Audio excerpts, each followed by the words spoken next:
안녕하십니까. 제가 감기가 되게 되어가지고요. 그저께 더워서 에어컨을 틀고 잤더니 감기가 확 들어가지고 엉망입니다.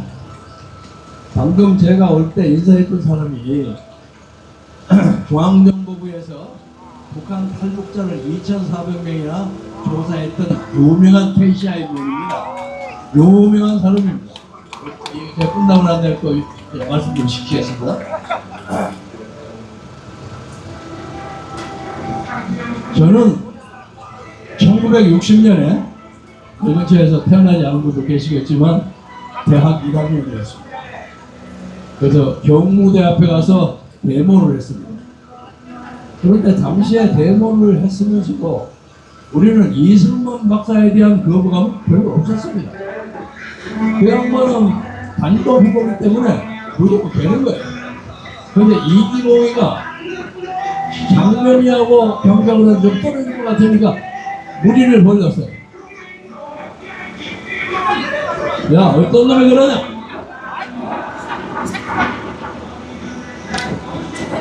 변함없이 사쿠라예요. 나중에 후회할 겁니다.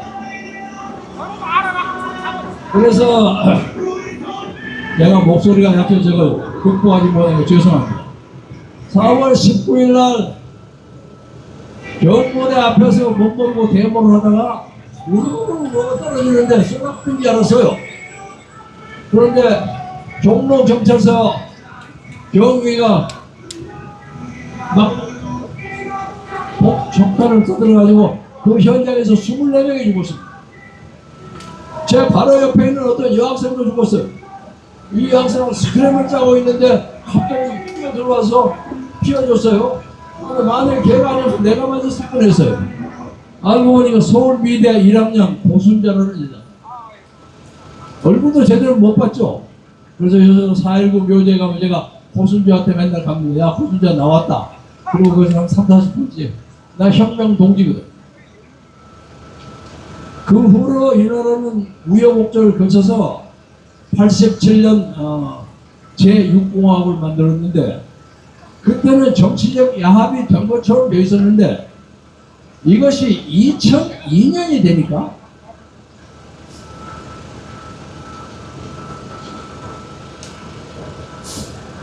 김대중 후보가 대통령에 나왔을 때만 해도 저는 아직도 그가 부정선거를 했다는 증거는 잡지 못했습니다.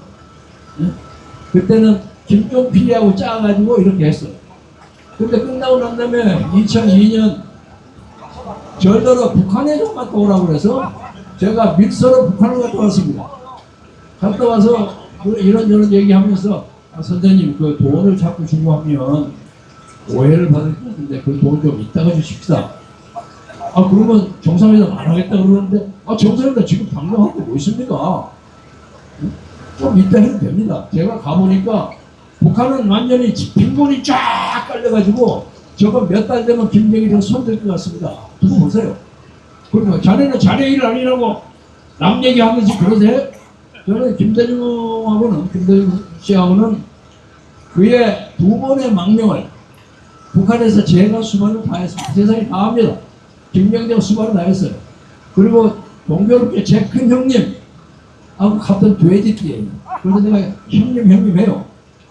그래서 어지간한 소리는 제 말을 거절한 적이 거의 없어요. 거의 99%를 들어. 근데 그걸 하더라고요. 선생님 그럼 나중에 부메랑 당해요.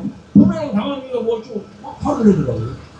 그런데 그러면서 알면서도 김대중 씨가 그때만 정신을 차렸던 것이 자네가 가서 그 김일성 공장 참배하는 것은 가급적 피하게. 그래서 내가 깜짝 놀랐어요. 왜요? 아니 자네가 가면 나하고 가까운 사람이라고 소문이 났기 때문에 거기서 끄덕끄덕하면 우리 남한에 있는 우리 국민들이 오해를 할 거야. 그걸 피하게. 그렇습니다. 근데 도저히 그것을 못 피하게 되면 어떻게 합니까? 그럼 자네가 알아서 하죠. 그때 임동원 통일위원장도 옆에 계셨어요. 그래 가자마자 내가 김일성 거부했어요. 그러니까 그래서 난리 법석이 났죠. 그래서 좋습니다. 나는 뭐 특별한 뭐 사명이 있는 것도 아니고 그냥 둘러보러 왔는데 여러분의 위대한 지도자에게 내가 참배를 안 했다고 진행을 하는 거로 다음 얘기를 하겠습니다.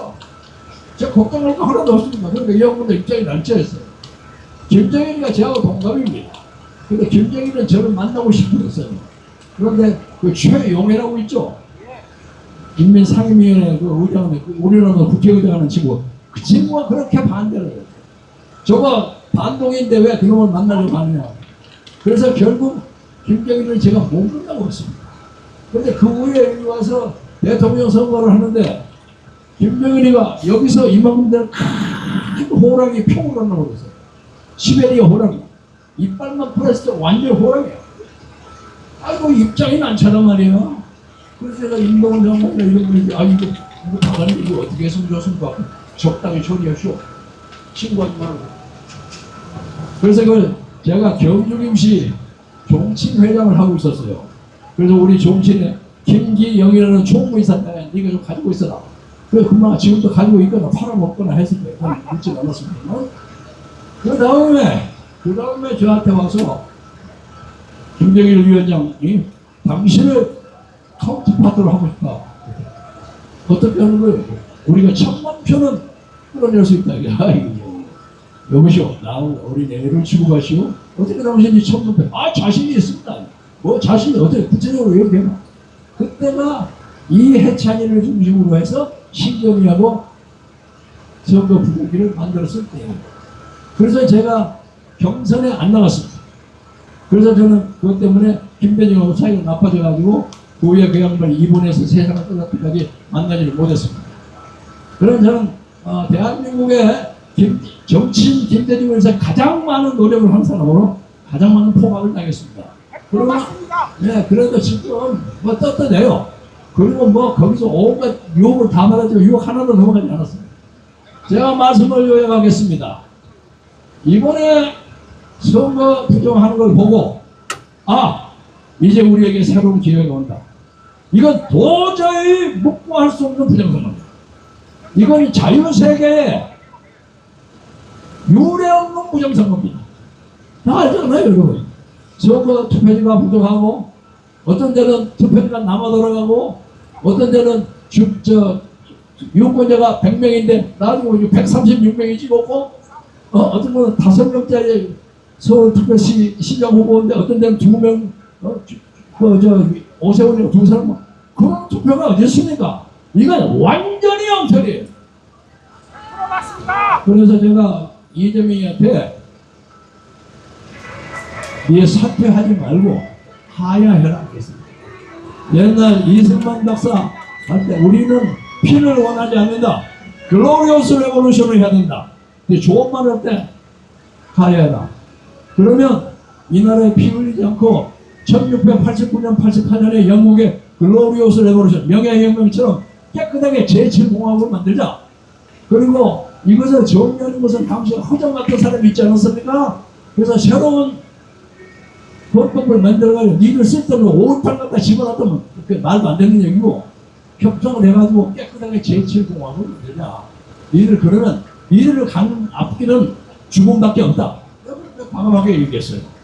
근데 오늘 여기는 수가 그런 많지 않지만 전국에서 광주, 전주, 부산, 대구, 대전 전국에서 우리의 전율이 분기탱천하게 일어납니다. 더워서 이런 더울 때는 더운 곳을 묵살하면서 열심히 일어납니다. 우리는 반드시 이깁니다. 반드시 이깁니다. 여러분 용기를 가지시고 이 나라가 깨끗하게 부정선거 없는 나라, 우리나라 좋은 나라. 그래서 제가 누누이 그 사람들한테 얘기합니다. 만약에 선거를 다 고쳐가지고 선거를 공정하게 해서 만약에 좌파가 있는 거 나 그 수용하겠다. 그럴 수도 있는 거니까 공정하게 하자, 공정하게. 근데 옛날 좀 민주당 패거리를 제가 많이 알기 때문에 많이 따라가요. 그래서 지금도 정청래하고 김민석이가 싸움을 하는데 정청래가 만약에 이기면 제가 당장 내임동으로 갑니다. 근데 김민석이가 되면 또 달라질 수 있는데 그럼에도 불구하고 우리가 이길 수 있다는 확신을 가져가지고 제가 고함 한번 얘기하겠습니다. 이긴다! 싸우자! 반드시 이긴다! 이기면 하야하라! 아니면 죽을 뿐이다! 감사합니다.